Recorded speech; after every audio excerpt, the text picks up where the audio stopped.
Well, welcome in everybody to a new episode of Typhoon Streams. I'm your host, Tyler Springs, and today we're going to get started with a little thing we like to call the consequences of my own actions. Yes, we'll get to that right off the top. We're going to do a little bit of Team USA women's basketball talk. I think there are some points to the gold medal win over France, and a tip of the cap, by the way, to the American women for winning their 8th consecutive gold and 6 for Diana Taurasi.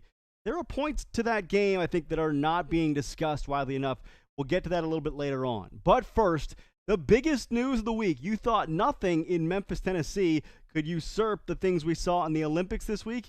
Guess again. It is a huge addition to the Memphis Tigers women's basketball team, and it comes, like last year, late in the summer. Alex Simmons got to work last year. She added Tika Salmon in the post. She gets to work once again after the close of summer camp, and she picks up maybe the best transfer portal ad of all American Athletic Conference teams. She gets DeeDee Hagemann, who had been at Michigan State, had transferred early in the transfer portal window to Ole Miss, but then separated from the Rebels and had been uncommitted up to this point. Simmons adds a 12 points per game, 5 assists per game point guard, second team all Big Ten selection from last year to this season for Hagemann's final season of college eligibility. That should be huge, and we'll tell you how huge in just a second. Before we go any further, I got to tell you, like, subscribe this channel. If you like the content here, you'll see women's basketball talk, you'll see football talk, you'll see some things related to Memphis, both the Grizzlies and the university, and kind of what's going on around town. But try to bring you a little bit of everything, including some things that you might not expect. So please feel free to share this on social media or with your friends if you like what we're doing here. But got a lot to paddle through today as we start breaking down the potential impact for DeeDee Hagemann. So who is DeeDee Hagemann? Where did she come from? How did this happen? What I can tell you is this. Last week, I broke down the transfer portal hauls for just about every team in the American Athletic Conference. I was trying to give you a ranking and my evaluation of who won the transfer portal, right? That's not to say who's going to win the title or whose roster looks the best, just who made the most impactful ads in the transfer portal. And my conclusion was it was South Florida. They added 2 players, Mama Dembele and Inez Piper, both of whom should be very impactful for South Florida this season. And the reasons I gave for that were those are 2 players who have played at a high level. At least one of them is familiar with this league, but they both lean into the philosophy that I think South Florida abides by. For Piper, it's offensive rebounding. They crash the glass as hard as anybody in this league. That is a staple of their offense, and Piper did that at a very high level for Temple the last couple of years. He knows what South Florida brings to the table. Now, you go to Mama Dembele, who comes from Mizzou, scored 10 points per game last year. Very, very high assist numbers, can get to the rack at will. I think maybe the quickest point guard in this entire league, but adding her is Jose Fernandez's way of going back to where his offense was a couple of seasons ago when you had a scoring guard in Elisa Pinzan kind of leading the offense, where she's a threat to drive, she can shoot, but she's also got the ability to facilitate as well. They really haven't had a scoring point guard in the last couple of seasons, but you insert Dembele, you put alongside her Sammy Puisis, Victoria Blasig, and even Romy Levy, and that is, I think, probably the most dangerous perimeter foursome in the league. If those 4 players show up on any given night, you're going to have a lot of trouble beating South Florida, whether you're an American team or you're a team from some other conference. But I think that makes them incredibly dangerous. In a similar way, with Memphis, when you add DeeDee Hagemann to the mix, that's a keystone piece. That is the book that when you insert it on the bookshelf, it makes all the other books around it stronger. Right? Like, she is a fulcrum for the Memphis Tigers and what they want to do this season, because she does a couple of things well. One of them is she scores and she creates, right? 12 points per game, 5 assists per game. And that's in a league that had Caitlin Clark in it, and Clark was up around, I think, 7 or 8 assists a game. But still, 12 and 5 to get second team all-conference in a league that has Caitlin Clark in it at your position. Pretty strong numbers for DeeDee Hagemann. Now, she gets to the basket at will. Memphis has not had anybody do that, certainly in recent memory, in terms of what they did last year. Nobody last year got to the free throw line and sank 60 free throws. Madison Griggs, believe it or not, the team's best shooter from the outside, was their leader at the free throw line. I believe she had 58 free throws converted on the season. That was the high number. in the last 4 seasons combined played between Tilly Bowler and DeeDee Hagemann, both of whom Memphis added in the portal this year from Jackson State and from Michigan State. Each of those two players, Hagemann and Bowler, have made 60-plus free throws in each of their last 2 seasons at their previous schools, Jackson State and Michigan State. So you know that Alex Simmons is trying to add a component to her offense that did not have last year, and that should make the Tigers a lot better because Hagemann gets the free throw line at will. She's also a distributor, and she also had one of the best seasons, maybe her best season actually at the college level in terms of shooting the three-point ball last year. 41% overall from the three-point line, and I think in conference play it was a little bit closer to like 32, 33%, but still somebody who is a threat to shoot from the outside, and that makes it harder to defend her because she can certainly go by you, right? She has proven that. So she is a dynamic player offensively for a team that is offensive-minded. And now, with her in kind of that keystone role as the point guard, you get to make your bench better because you shift your secondary ball handler role to either Tanya Welch or Destiny Jackson. One of those players was going to have the lead point guard role this year after summer camp if you had to make that call late in July, early in August before this transfer portal news happened. Now you can shift one of those players to a bench role, and that makes everybody in your reserves better because they've got a better point guard setting them up, and the level of point guard play does not fall as much when you take your starter out of there. Now, you can also do a couple of different things with Hagemann, right? If she's running point, you can also get her as kind of an off-guard role, right? And let me tell you a little bit more about that.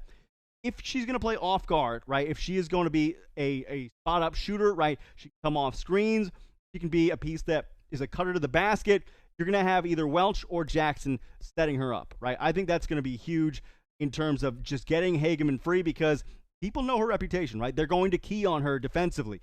So she's got to find a way to be off the ball a threat as much as she is when she has the ball in her hands. Hard to do, but she at least has to be in that role, and you have to have Welch or Jackson helping to facilitate and get her the ball, get Tilly Bowler the ball when they are going smaller and they're playing probably 3 guards or even 4 guards in a lineup. It's great to have Bowler and Hagemann out there, both 12 points per game. I think the rest still has things to figure out. And I'm not saying that they're each going to score 12 points per game in this conference, right? I tend to think coming from a power conference, you can certainly score 12 in this league. Coming from a lower level conference like the SWAC, maybe you're not guaranteed to score 12. Maybe it's 10, maybe it's 8. I don't know. But there is still consistency in bucket getting. If you've proven you can score in other leagues, you're going to score at least a little bit in the American. And I think that's certainly true. And if you put the ceiling high for both Bowler and Hagemann, yeah, I think they're both double-figure scorers, and you desperately need that. Memphis had one double-figure scorer last year, and that was Madison Griggs. In this league, and I would say probably in most leagues, you cannot have one scoring option. You've got to have at least 2 players who are scoring in double figures in order to help you win a conference championship. Rice in the conference tournament title had 3 double-digit scorers on that team, right? There were other teams, 3 of whom finished for the top seed in the conference, and tiebreakers decided how those played out. Tulsa, Temple, North Texas all had multiple double-digit scorers on their team. So in order to be competitive, I think that is essential for the Tigers to have at least 2 players scoring in double figures. I think adding Hagemann makes the load a lot lighter on the players that you already had in-house.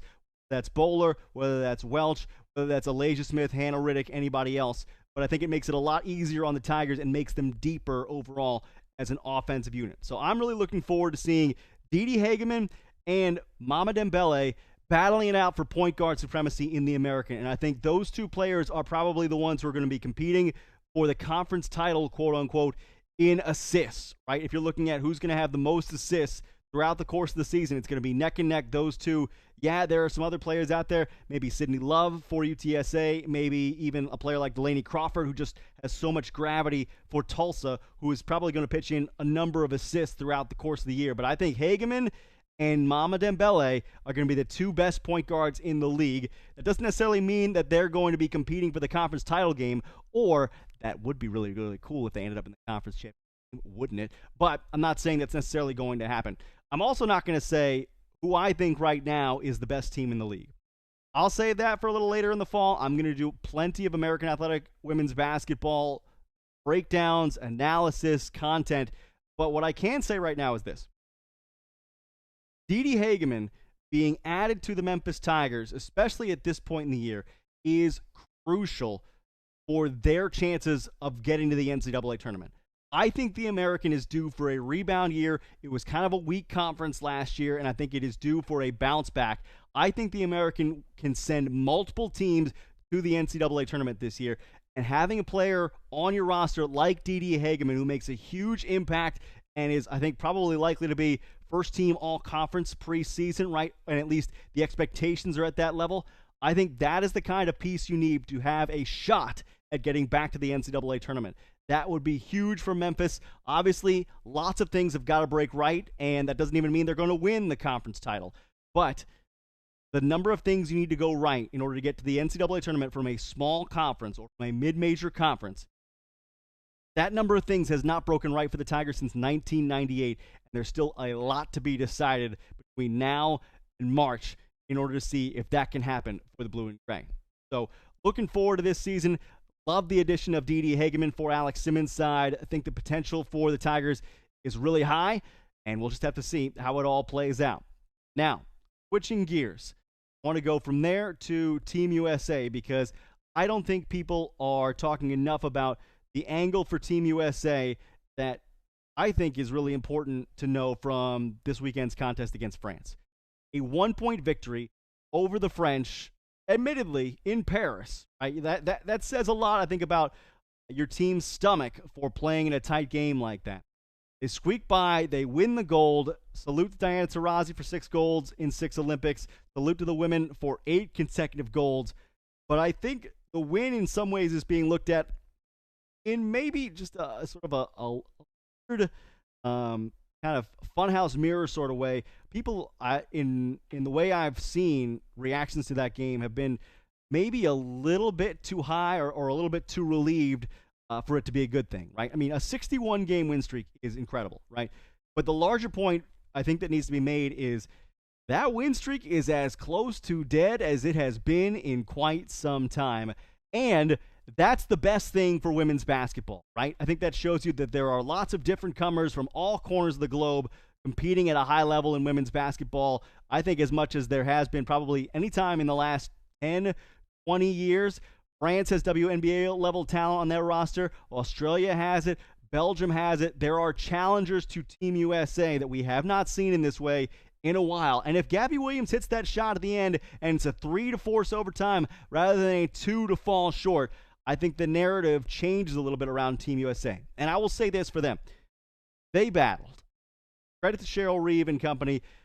They always battle. You know you're the hunted as the American side, right? Sue Bird was on Carmelo Anthony's podcast the other day, and if you haven't listened to it, go check it out. 7 p.m. in Brooklyn with Carmelo and the Kid Mero. It's a great listen. They go really in depth. They have some really funny stories and some great guests. But Sue Bird was talking about the dynamic of Team USA rosters in the Olympics, and Carmelo talked about it a little bit as well. It's not like an NBA or a WNBA team. Sue Bird said, it's the most uncomfortable basketball you play because the things you're being asked to do as a part of Team USA are typically not the things you're being asked to do on your WNBA team or on your pro team in whatever club league that you are in the U.S. or around the world. So that makes things instantly less comfortable for the players that are on Team USA in particular. And I think that was evident in the title game, right? Nobody except maybe Asia Wilson, you could say, was comfortable in that title game. I mean, you go down the list. Jackie Young, Kelsey Gray, Sabrina Ionescu, Alyssa Thomas. Those are some of the best distributors in the world, right? Some of the best passers and facilitators in the WNBA. And they did not look comfortable. They were not dropping dimes in that context in the way that we expect of them to do in, arguably, I would say, the world's best women's basketball professional league, right? And that is partly because of the role change there. But you have to give some credit to France there for the pace of the game and for making sure that Team USA did not play a game where ball movement was easy, right? I think that's part of why the game was close. And by the way, I'm not certain that Caitlin Clark doesn't fall into the same boat if she had made Team USA, because that was just not a game where France wanted to allow ball movement. They made it very difficult on the U.S. to get good looks, and Team USA shot pretty poorly on the whole in a slow-paced game, which almost always means curtains. And in this case, it did not. So I think we are as close to dead, quote unquote, for the 61-game win streak as we've ever been. So am I thinking that Team USA is going to lose a game in the next 4 years of women's professional basketball? Yes, I think they will. Is it going to cost them the gold medal in 2028 in Los Angeles? No, I think it won't. I think there are a lot of different pieces to consider, and people have projected the Team USA roster for the men in the coming Olympics. I think if you're looking at places to pieces to replace for the women's team in the coming Olympics, you go down, to Diana Taurasi, and perhaps, if you're going to some of the older players, Chelsea Gray, Alyssa Thomas, and Brittany Griner, right? So that maybe opens up 4-ish spots if the rest of the roster stays the same for Team USA. And I'm not certain that it will. That's only 4 newcomers, okay? You still got a lot of veterans in there. I'm not sure that new blood that you get in there, which is probably going to be Caitlin Clark and 3 other very talented young women's players that we can't even speak to right now because it's 4 years from now that they're going to be trying to compete. I don't know if that new blood is going to adjust to the international stage well, right? So that cuts into your Team USA depth a little bit. I think there will be some learning curves, some growing pains, and you may suffer a loss if Team USA in the context of getting those younger players from this new generation of WNBA talent up to speed in the international game and dealing with the discomfort that inevitably comes with playing on the international stage. That being said, my guess is if you have a healthy A'ja Wilson and a healthy Breanna Stewart, you are very hard-pressed to lose a gold medal. And I think that's the way it's going to go for Team USA. If they have Stewart and Wilson healthy and at least one of them going off, they're not going to lose a gold medal game in 2020.